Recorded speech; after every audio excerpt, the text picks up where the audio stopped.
Hello, everyone. We're going to get started here shortly.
Welcome, everyone, to our Open Data Day 2021 presentation.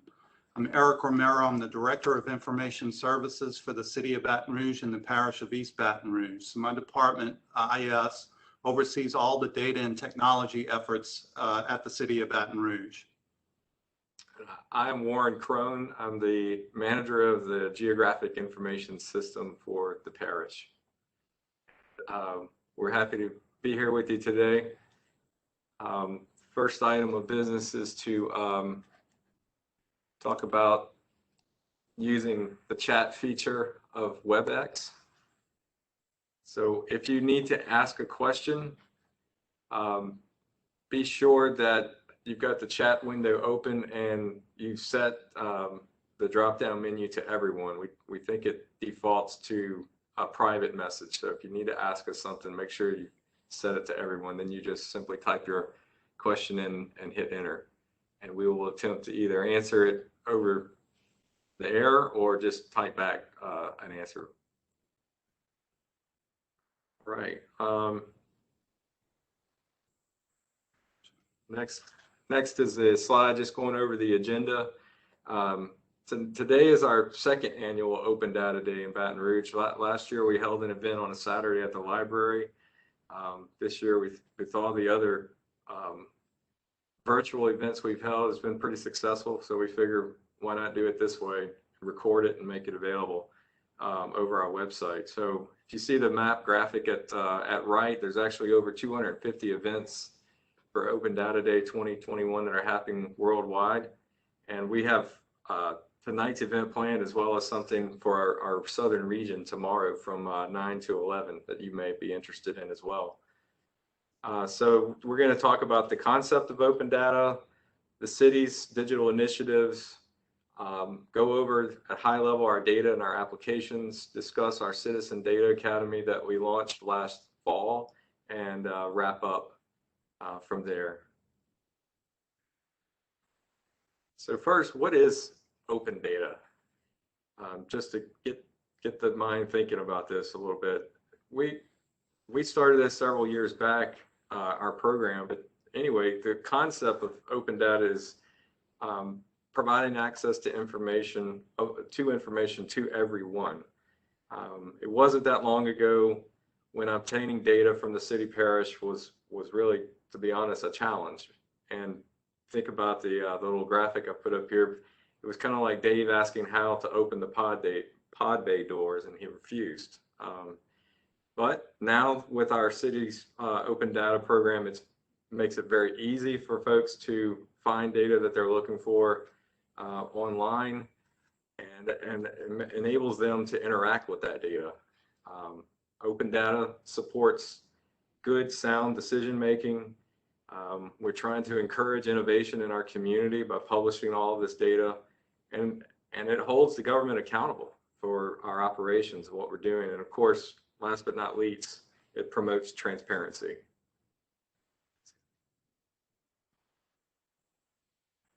So in 2017, we adopted an open data policy to help define and drive our transparency efforts. Even though the policy was established just 3 years ago, we can trace our program back to about 1993, as you can see in the graphic, when our EBR GIS program was created.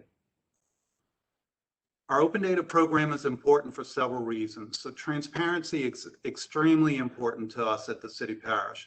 We collect so much data in city parish, and we do it using taxpayer money. So we view the data as being for the public and do our best in providing it to the public domain. The program also helps to inspire innovation both within city parish and in the private sector. So internally, we're breaking down data silos, and departments are realizing that data in another department may help them make better decisions or help with processes. Externally, because the data is freely available and accessible by APIs, which we'll talk about in a minute, the public can create applications or enhance their processes using our data. By increasing transparency and innovation, we're working to transform Baton Rouge into a more digital city.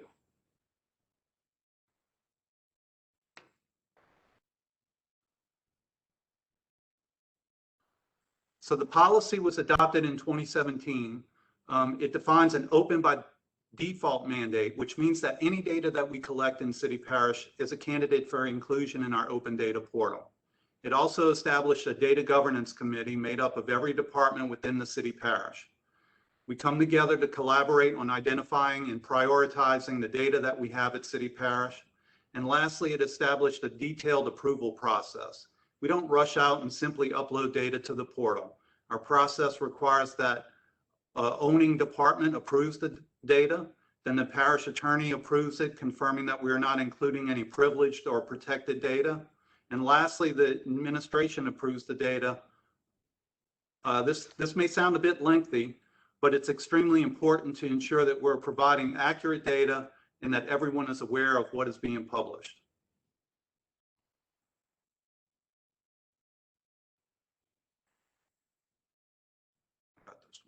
So here are our various open data sites. See our Open Data BR, which is our main data portal. Open Budget BR, which shows our budget in a very easy to view format. Open Checkbook BR, which shows the city parish expenditures. Open Neighborhood BR, which takes the same data or some of the same data that's in Open Data BR and puts it into a very easy to use mapping interface.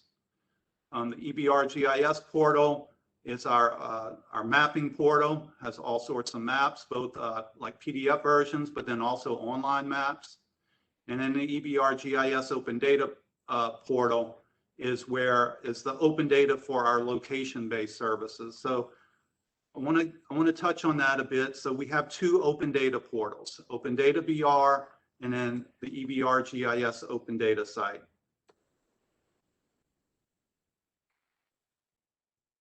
So candidly, we struggled with this one a bit, but in the end, there was a clear and defined need for two different platforms.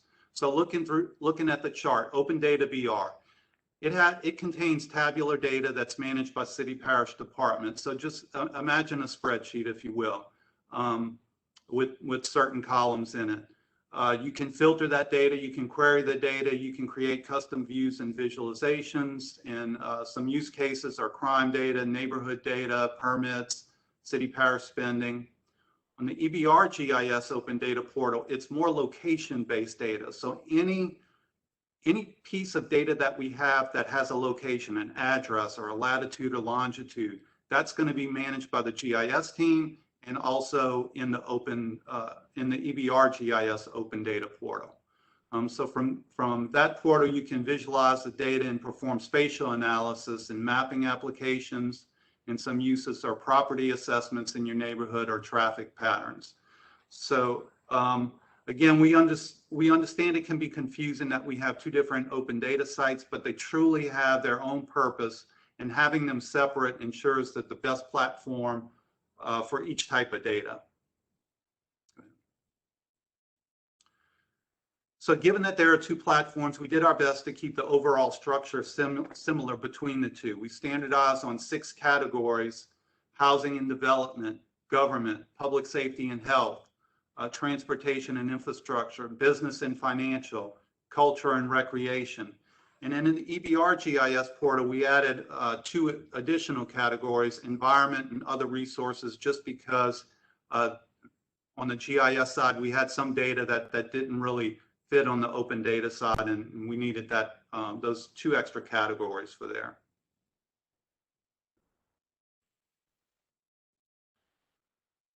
So here you see a screenshot of our Open Data BR portal.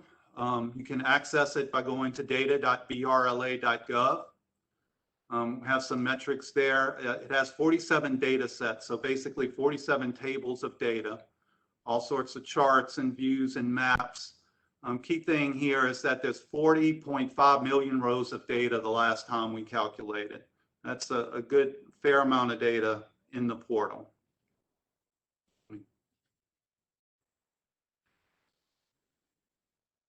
So every data set has a primer page, and the primer page gives the public information about the data. So simply putting data out on the portal would not have been helpful to the public without some sort of description of what's contained, what the data represents. Each data set has a description telling you what the data is and where it came from. In addition, most of the fields have a description, again, to help you understand what data is contained in the field. So consider that some of the fields that we have, maybe like first name, last name, we won't have a description there because that's self-explanatory. But in some of our property data, we have a parcel number. So most of the public, they're not sure what a parcel number is. So we give a description there. The primer page also shows some stats, as well as the last time the data has been updated. And I'll touch on that here.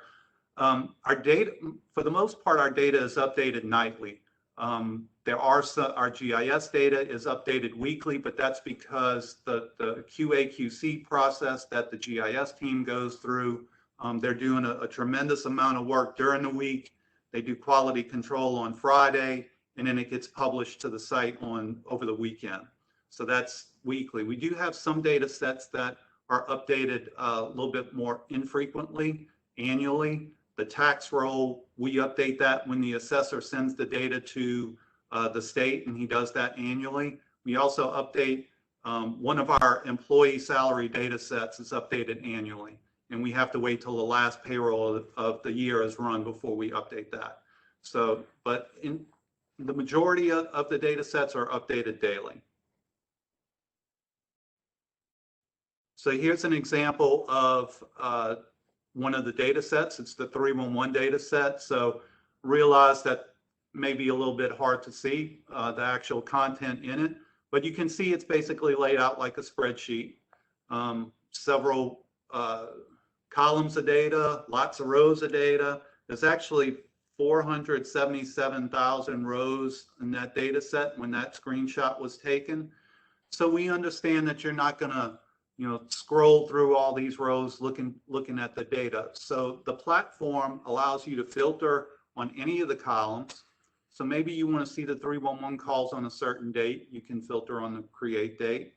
Or you may want to see all the calls on a certain date, but also on a certain street. You can certainly do that as well. You also have the ability to create visualizations, which we'll go over in a minute. So basically pie charts or bar charts, line charts. Can also do some mapping with it. You can download the data in several popular formats. We do have an application programming interface on the Open Data BR site. And what that is for the programming nerds like myself, we can take an application and actually hook into Open Data BR and take that data and pull it into our application to do something with it. So maybe when we want to display something, maybe we're building we had several folks build an iPhone app to to display crime incident data in a phone app. But all of that's possible because it is free and open to the public through those APIs. So you can see that we're giving you the tools to consume the data how it best suits you. If you just want to look at tabular data, if you want to download it to Excel because you're more familiar with Excel, or if you're comfortable with the program and you want to create certain visualizations. So here's the pie chart here. Again, this is 311 data. Bar chart that we have. And then it does allow for some mapping. You can do, I guess, point mapping as well as heat mapping here. Mapping's a little bit clunky, and we'll have a different solution here in a minute that we'll go over that we feel is much more easier for the public to use.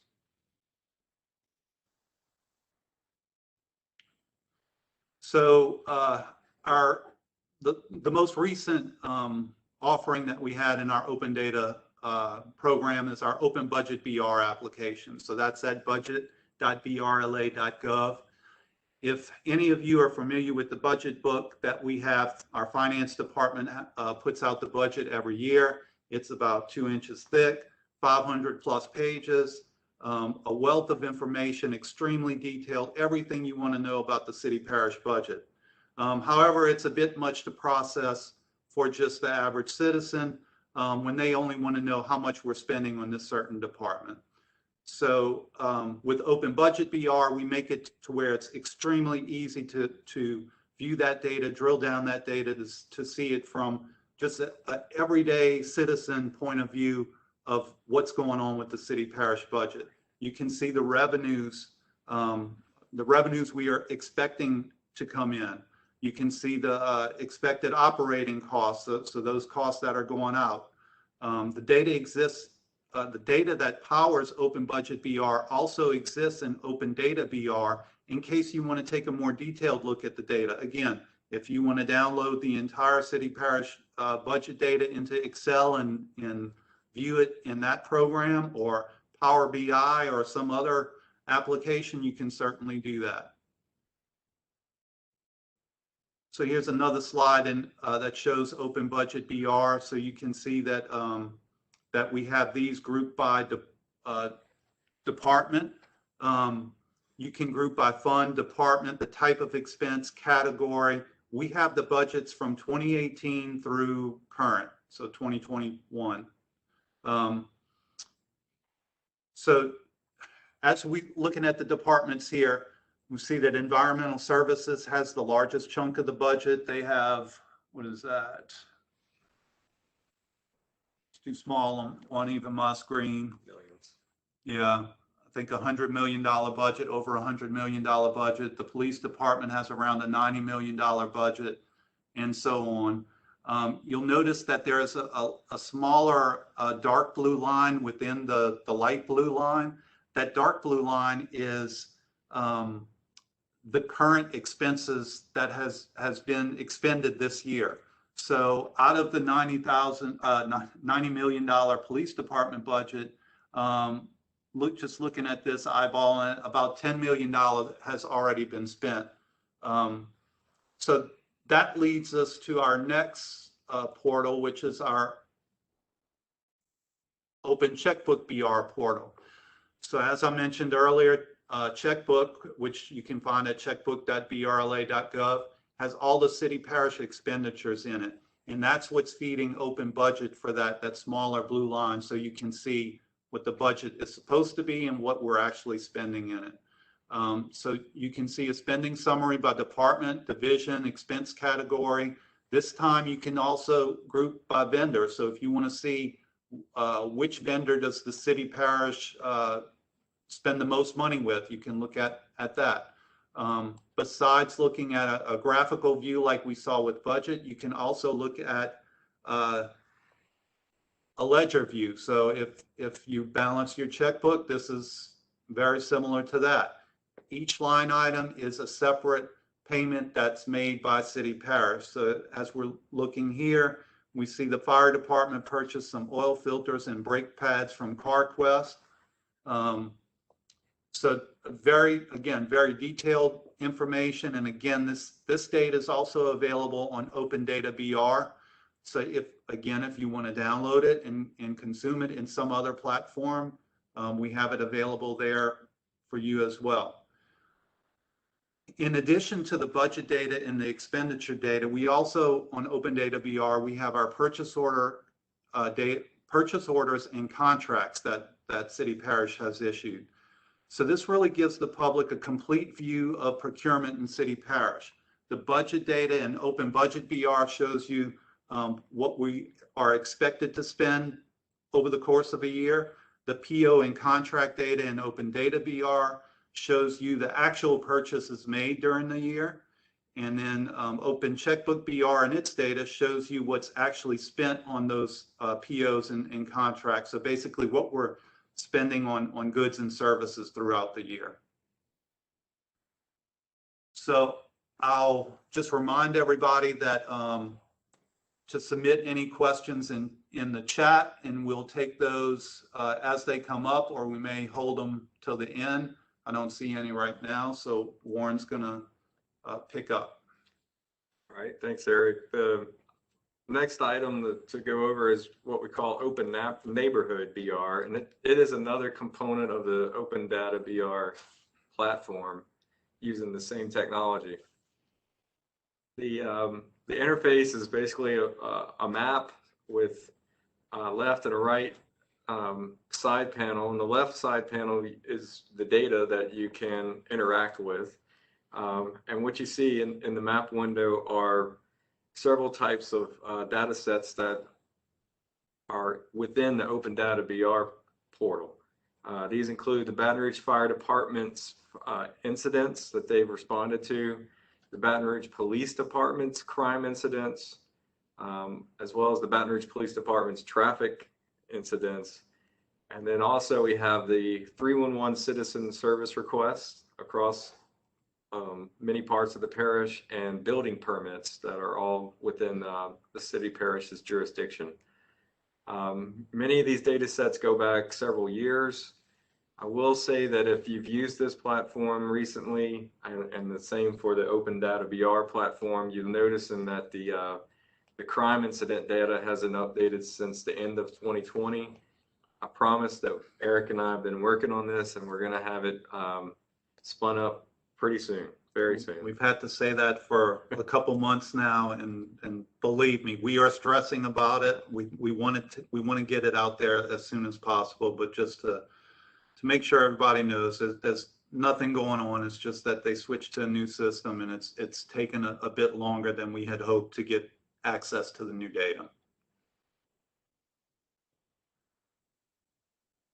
This next screenshot of Open Neighborhood BR shows you how it would look if you were to apply one of the several spatial filters that are available on the left-hand side. We have spatial filters that you can filter away all the data that's not within a council district that you select.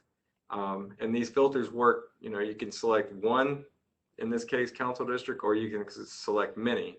And basically, once you've pressed that on the map there in the top left corner, all the other data outside of these boundaries would disappear. You can also filter the data by neighborhood. We've divided the parish into 100 neighborhoods. And lastly, you can use zip codes to filter the data. There's different ways of viewing the data. By default, it's going to show you a street map and the actual location of the incidents or the service requests in this case. You can switch that though to on the interface, it's called a chloropleth map. I would call it a thematic map myself, but basically what it does is aggregate all of the pins within a certain geographic area. So it's the darker the color of the geographic area, the more pins that are within those boundaries. The lighter the color, the less. And then lastly, you have the option to generate a heat map so that you can see hotspots in the point data. Open Neighborhood BR has the ability for the users to sign up for a free account and configure alerts for themselves.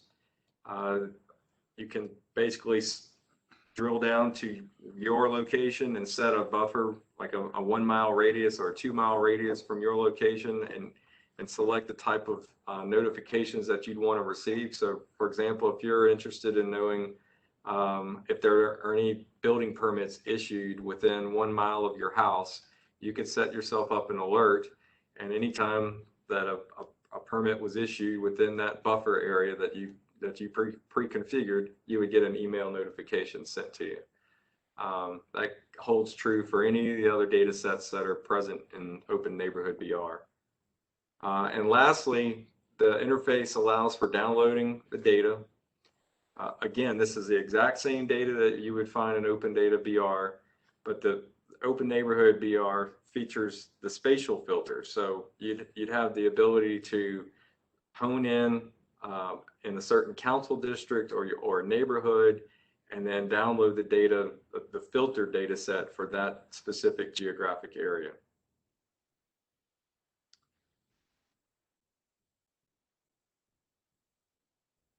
All right, for those of you like me who are a geo geek, you really like maps, we have an entire portal dedicated just to our geographic information system.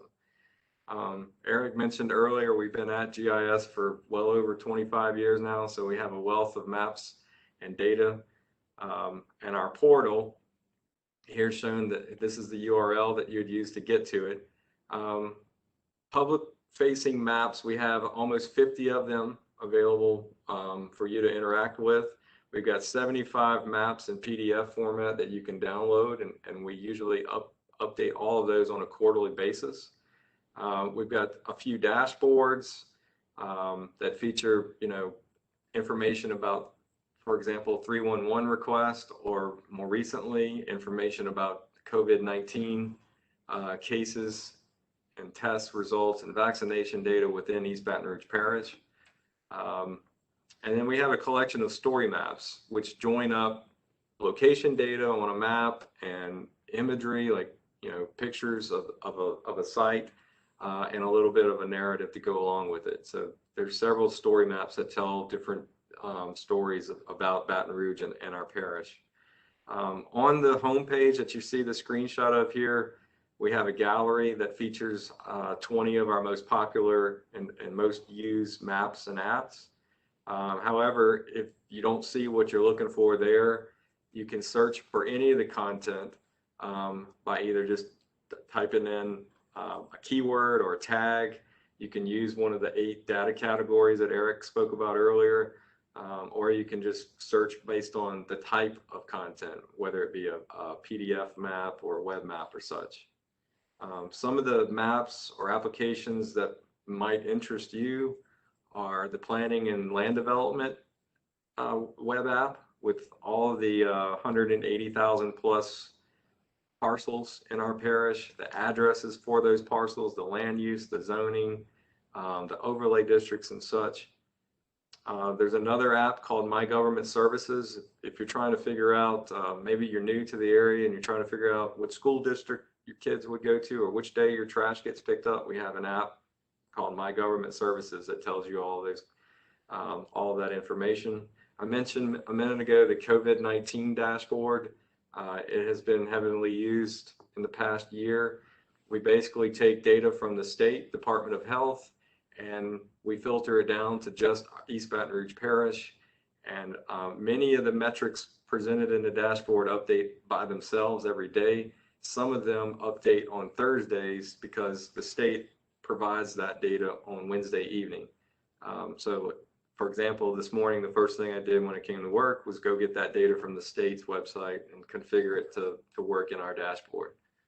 And lastly, another one that may be of interest is our election results. We have a map interface that displays election results back to 2012 down to the voting precinct level. So if you went to the Secretary of State's page to look at election results, you would find the data in a spreadsheet format, but as far as their maps go, you'd only see it per the entire parish. So we take that data from the Secretary of State and join it to voting precincts and then display the thematic maps. To accompany our map portal, we have the EBR GIS Open Data site. Similar to Open Data BR, this is just strictly where we host all of the map layers. And we've got nearly 200 map layers that are publicly available. You can, same way, search for the content based on the Open Data category or a keyword or such to find what you're looking for. Once you have found that data set, you have different options of downloading it. You can download in CSV format. Of course, that wouldn't be, you couldn't make a map from a CSV file, but that is an option. You can download in KML format if you're using Google Earth. And then there's obviously the universal GIS format shapefile that's available to you.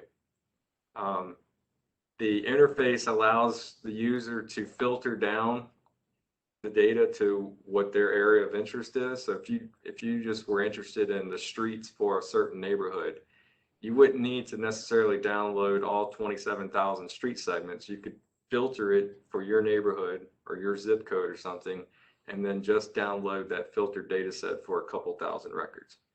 The site also has the capability to connect to our data using APIs. Eric mentioned earlier, most of the GIS data, pretty much all of it updates on Sunday mornings because of our QA/QC processes. But as soon as, if you're using one of the 3 API connections, as soon as the data updates, your application that you built using that API would update as well. So we have a REST format that's available, GeoJSON, and an open standard format for web mapping services.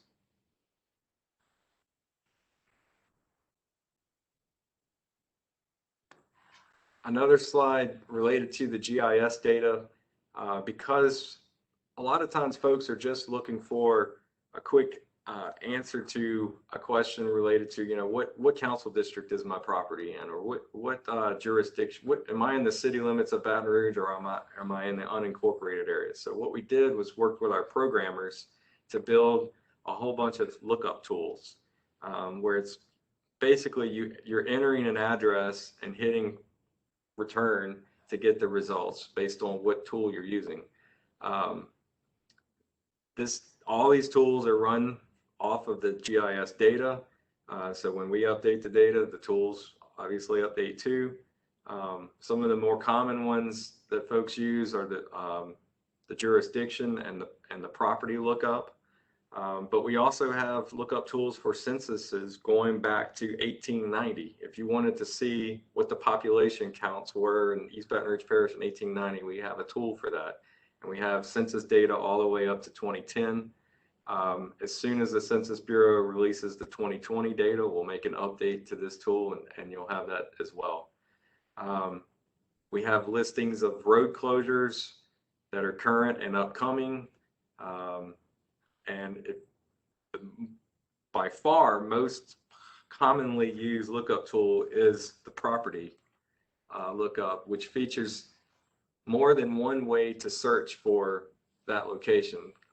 Like I said, most of them are based on the address, but here you have the option of entering in your subdivision name and clicking the subdivision button to find every lot within that subdivision. If you were just interested in finding all the McDonald's in the parish, you could search by business name. There's other means. If you're familiar with NAICS codes, that's an industrial classification code that financial folks use. You can search that way. And if you knew what your lot identification number is, you can even search that way. And what comes up is the screenshot on the right, a property details report with over 40 attributes about every single parcel in the parish. The report can be exported into a CSV. You can print it. There's hyperlinks in it to other documents on the internet. And I think, again, by far, most people that use our lookup tools come to this one every single day.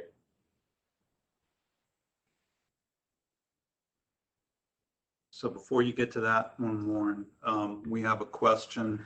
So can neighborhood provide demographic information like race and age?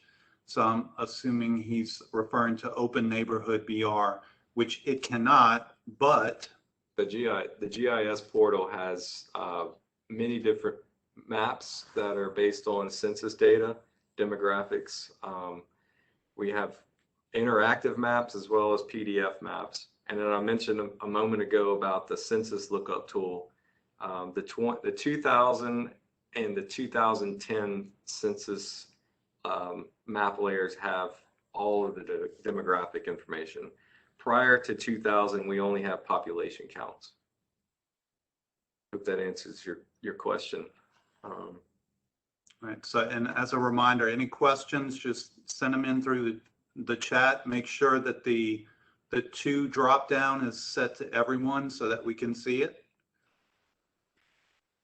We're getting close to the final few slides of our presentation tonight. Before we go further, we wanted to bring up this slide about what has been coined as a citizen engagement maturity path. Eric and I have been using this slide for a couple years now.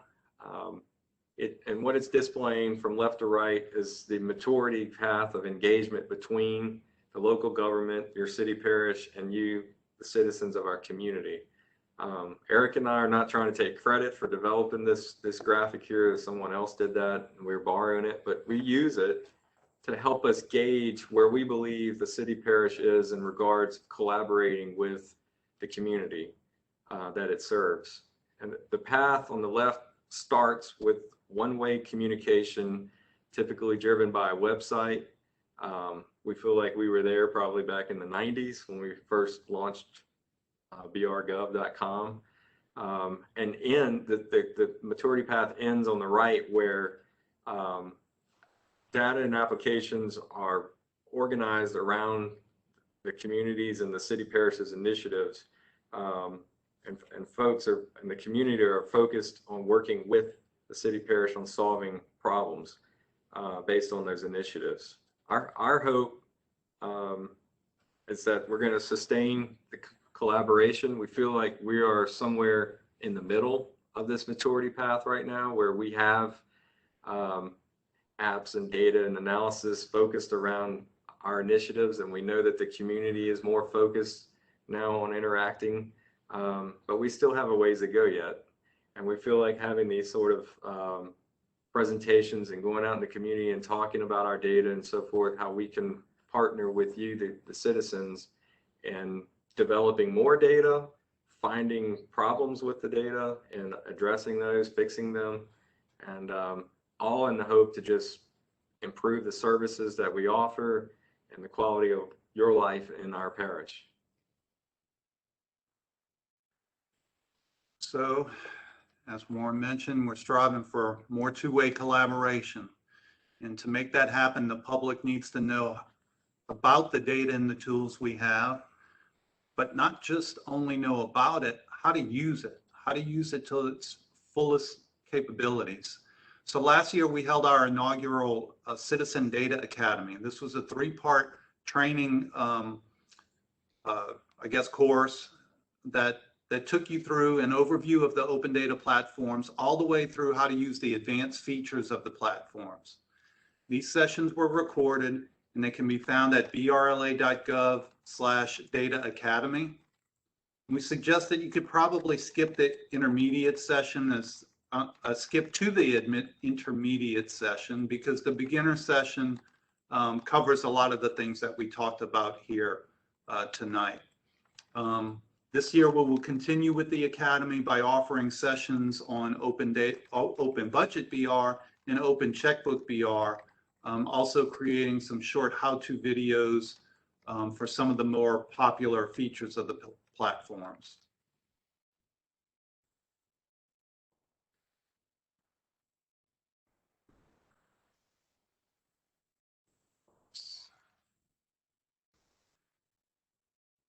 So I want to take a few minutes to show you how Baton Rouge ranks in open data. The U.S. City Open Data Census is a crowdsourced measure of public access to public data sets in municipalities across the United States. The project is run collaboratively between the Sunlight Foundation and Open Knowledge International with the help of a dedicated group of volunteers. So if you can see on the chart, Baton Rouge is tied for 4th in the census. We're actively working on including code enforcement data and the police use of force data. And when those are included, we'll be forth by ourselves unless one of the other that we're tied with puts forth some additional data as well. And I just want to point out that fourth is pretty good for us. We see that as being pretty good for us because look at who we're in the middle of. Cincinnati's first, Las Vegas, Los Angeles, Buffalo, San Francisco.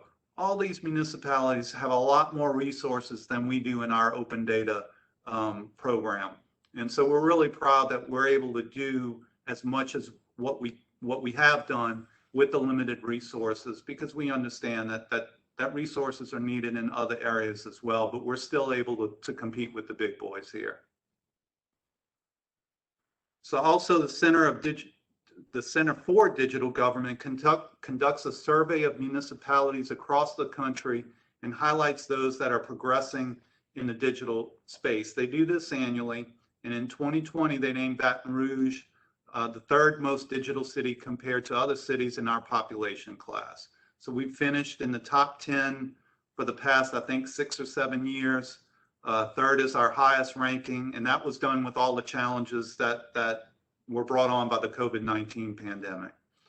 So now we fully understand that we know that we have a lot more work to do, right?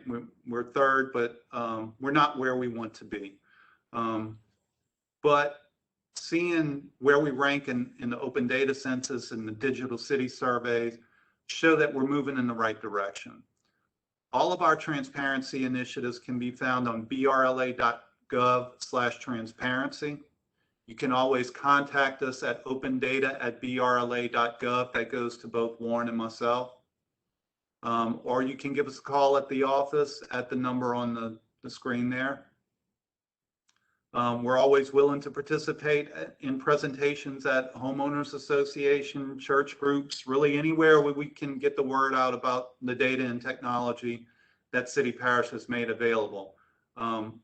One of the things that we know is still a challenge is just making the public aware of all the data and the tools that we have available.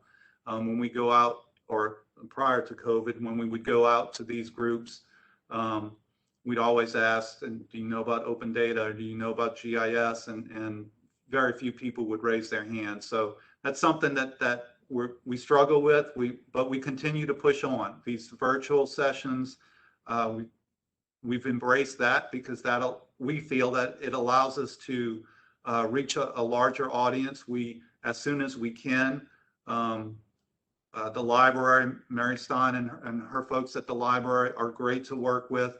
We've done several presentations at the libraries, not just at Goodwood, but a couple years back, we were hitting every library in the parish, or every library in the for each council district. That's all of them. Yeah.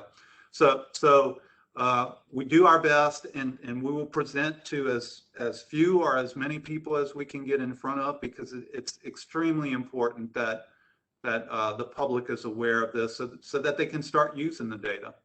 Use it to make their lives better, make better decisions in their lives, and quite honestly, call us out if the data is showing that the city parish isn't doing something in the best way. Then call us out, and then now we'll have the data to back it up, and hopefully we can take that and make better decisions on our side as well. With that, we're pretty much done. So a couple other questions. Where can I download a copy of this presentation? So if you go to the Open Data Day website, so that's going to be brla.gov/Open Data Day. We will have the presentation loaded there tomorrow. We did record this session, so we hope to have the video uploaded by tomorrow as well. You can also want to mention that on that site, the Open Data Day site, there's a link to another presentation that will be held tomorrow morning.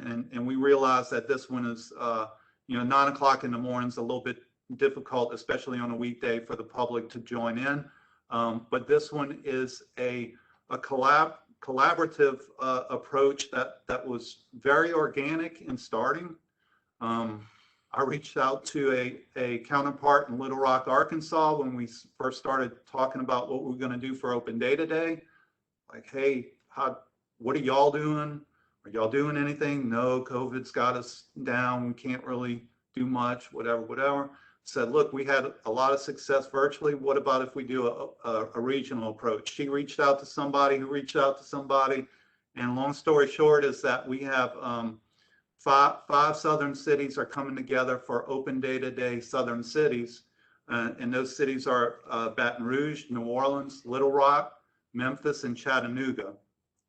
So you'll see the first part of the presentation will be the mayors from those cities coming together to talk about how data and transparency is important for their administrations. And then the second half of the presentation will be all of us data nerds from those municipalities coming together to talk about our programs and the strengths and, quite honestly, the challenges that we have in the programs. It's more geared maybe for other municipalities that are interested in starting a open data program, but if anybody's interested and has the time, I'm sure you're going to appreciate just a perspective, because each one of us, while open data may be a common goal, we each approach it differently for various reasons, and should be a very good presentation. We'll have that one recorded as well and copied to the site, and probably send out some social media postings on Saturday on the official Open Data Day to remind everyone that we have those presentations available.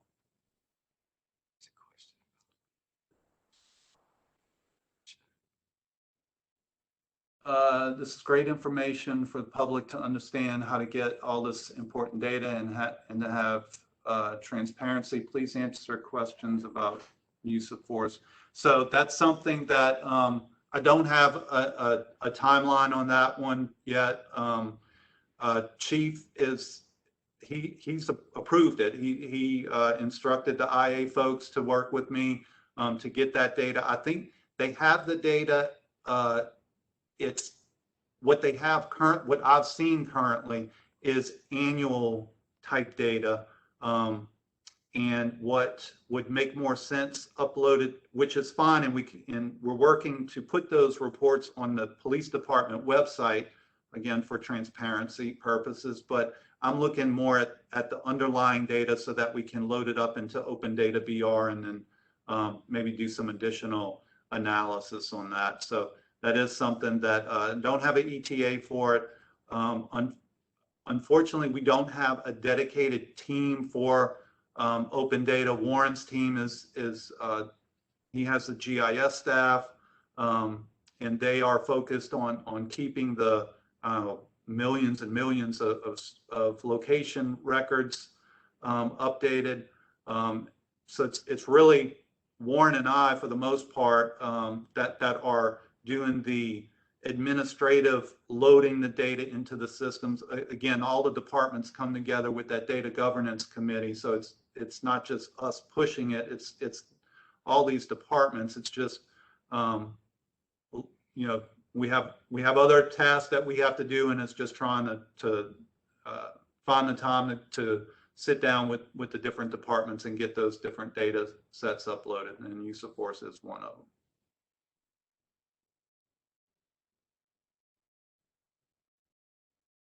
Yes, that's so. Question is, when the use of force data is made available, will it be updated more frequently? So that's one of the things that when we're going through the process of identifying a data set, and is it something that we can put out on Open Data BR, is what's the current format of it? Where does it come from currently? So I haven't found what system they keep it in. So are they keeping it in an Excel sheet, or do they have a case management system or some kind of database system that they're tracking these things in? So the short answer is as often as I can get it. So if it's in a database, then, and it's something that we have access to, which we do have access to the police department systems, it should be something that we can upload daily. But if it's something that they're compiling and putting in a spreadsheet, then maybe that's more of a manual process, and maybe we have to do that weekly or monthly or something to that effect. But we always strive to go for updated more frequently as opposed to less frequently.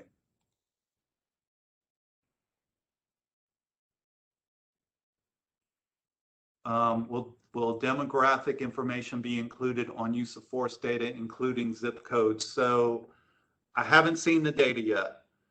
I can tell you that if there's some sort of, if it's not captured in the system, if there's some sort of address to it, what we're able to do through the magic of GIS is to take that address and then determine what say the zip code is, or neighborhood, or whatever else, if it's not captured, and then we would be able to put that out. So just because a data set does not have a certain field, if it's something that we can pull from one of our other tables and join them, relate the two tables together, we can certainly pull that together, and oftentimes we do.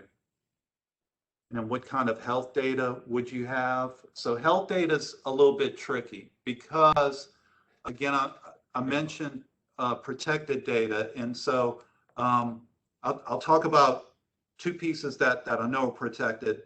So Warren had mentioned the crime incidents that are kind of in limbo right now, but all the incidents that we do have from 2011 through 2020, you'll notice that we do not include address data for any incidents involving juveniles or sexual offenses, and that's on purpose to protect the privacy of the victims there. So we may hide or remove some pieces of the data if we deem it as protected or privileged. Health, if it's anything to do with HIPAA, that's a big no-no, and we can't put that data out there. What we try to do, though, is aggregate it down to some sort of level where it's not so much a personal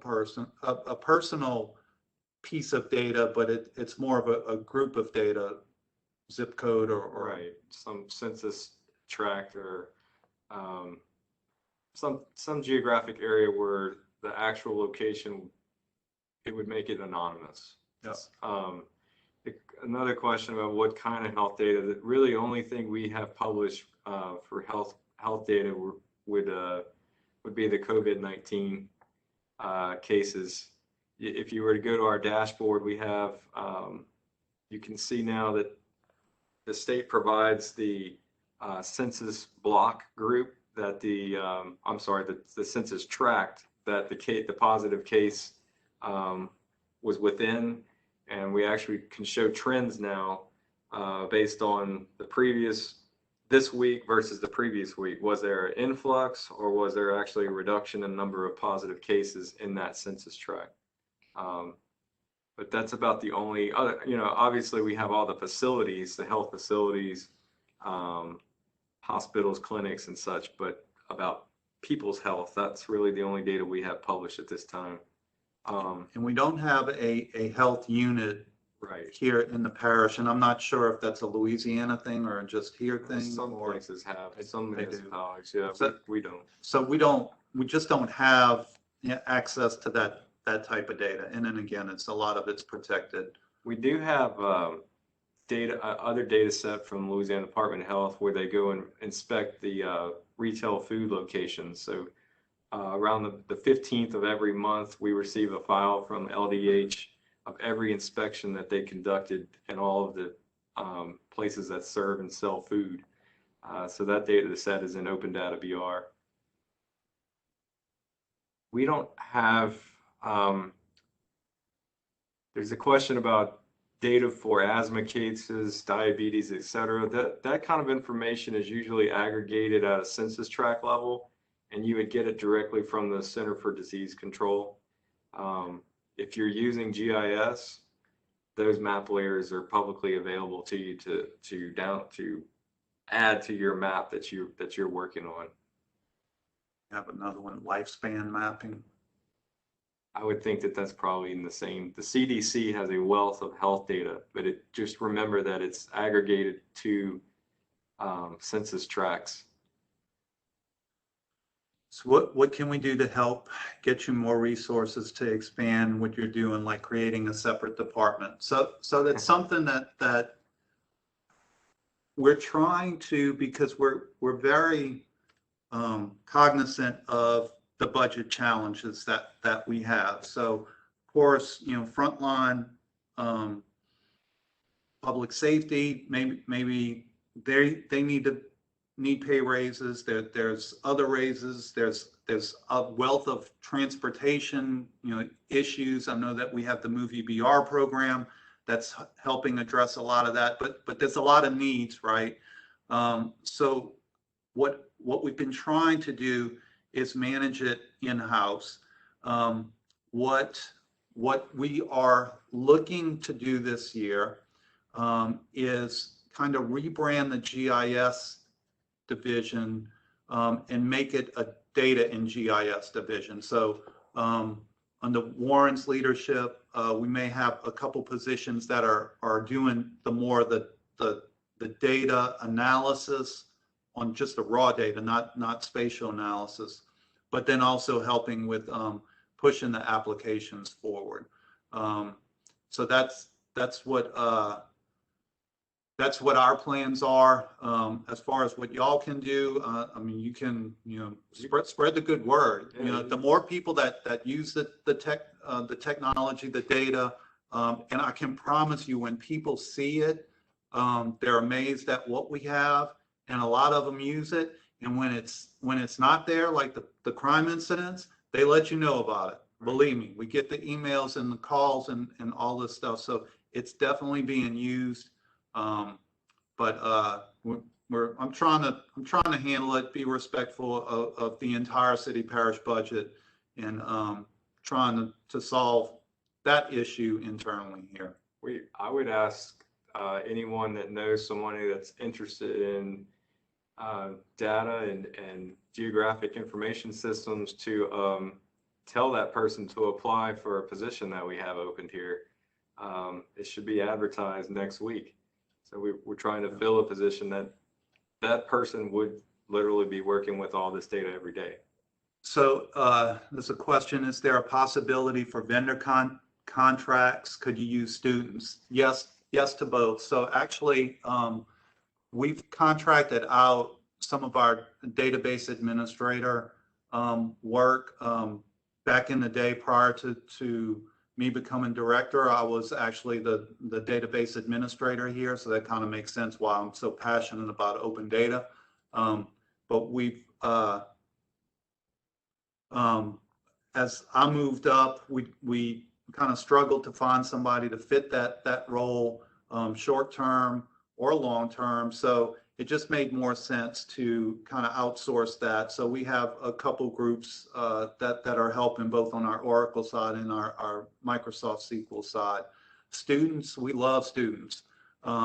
We think it's a win-win situation, because they do very good work. We have had some great success with the students, especially in the GIS shop, but even some students that we had from the Futures Fund group, which are more high schoolers. And you may think that, well, it's a high school student, what are they going to do? They're not sitting here moving boxes or printing out reports or anything. We had one that was top notch and was able to write a program to get our Google, what is it called? The website stats. The web analytics. Yeah, web analytics. Downloaded and uploaded into Open Data VR. So we love students. That student is now working in the Silicon Valley. Yeah, she was top notch. Doing very well. Yeah. So we're definitely, and then it's a little bit easier for us to hire students because it's not as big of an impact on the budget. So it's a win-win. Plus, they get the experience, and that's something that we've always stressed with all the students that are coming in. Again, it's not just to have them do menial tasks, it's to try to better them so that hopefully they stick around and join the team. But we certainly understand that there's a lot of better opportunities out there, and hopefully we're giving them some tools that they can use and put on their resume so that they can, better themselves and get a better position after they're finished with school. There's one other question. I'll try to answer this one, Eric, about the property lookup tool. Questions about for employment, to get at employment numbers and income levels, that type of information, and its spatial distribution. I would just say if you were looking up a particular property with the lookup tool, in the details, you're going to notice a section that provides a hyperlink to that census tract. And if you were to just click that census tract, it'll take you to the 2010 census data for that area and give you all of the demographics and education, housing, tons of information from the Census Bureau. And of course, then we have other maps in our GIS portal that display census data by all the way down to the block level for this 2010 census. So definitely have that information available to you through our GIS portal. And again, if you look for it and you can't find it, because there is a bunch of information there, just email us at opendata@brla.gov, and we will definitely get back to you. We are very responsive. Sometimes there are questions that we can answer, and sometimes there are questions that we don't have an answer to, but either way, you're going to get an answer or you're going to get a response from us.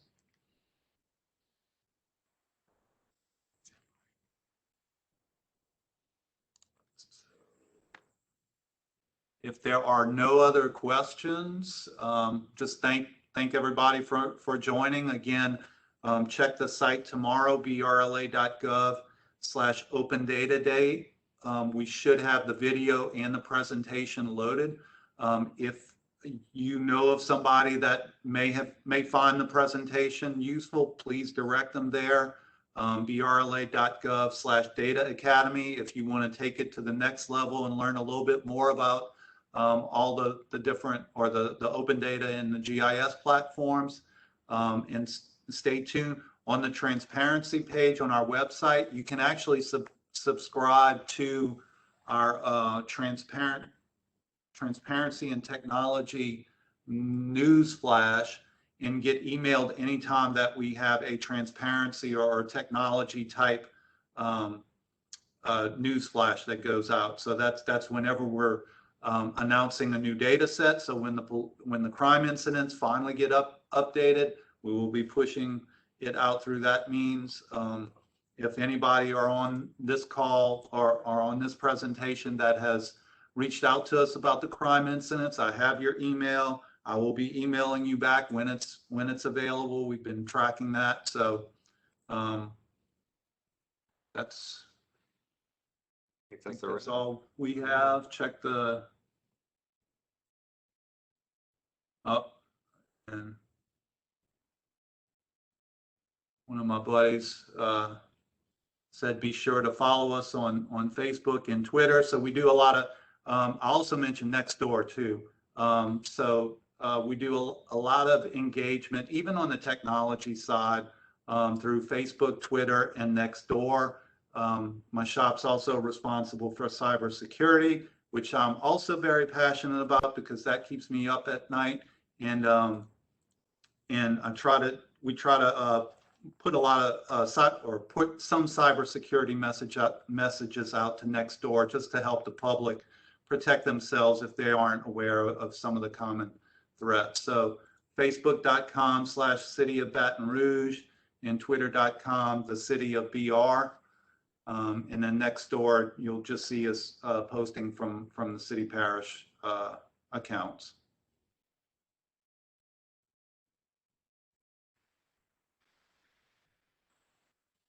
We appreciate everyone attending, and hope you will stay tuned for more to come later this year with other presentations and additions to our Citizen Data Academy. Thank you, everyone. Have a good night.